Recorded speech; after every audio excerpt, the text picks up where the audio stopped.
Hello everyone, welcome to my channel. Today I have a Mercedes CLS W218. It's a CLS550, and today I'm going to be showing you how to replace your engine air duct. There are two of them, one right here and one right here. And as you can see, mine are broken. Both sides are broken. And if you are in a similar situation, I can show you how to replace them. I have ordered two new ones. These are the new ones. And I'll provide the part number in the description below to replace them. It's very easy and simple. So let's get started.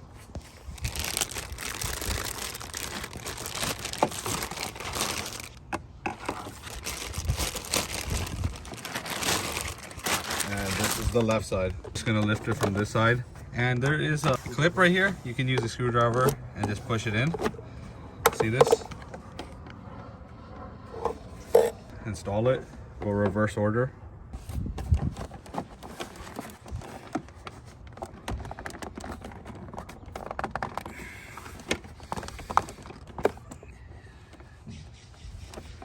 So now just squeeze it a little and push on.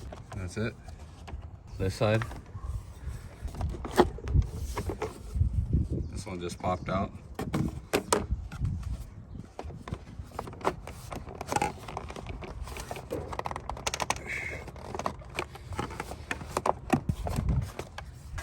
Install it onto your air intake, and that's it. That's how easy it is to replace the air duct. You can go ahead and discard these. And if this video helped you, don't forget to hit the like, share, and subscribe button. Thanks.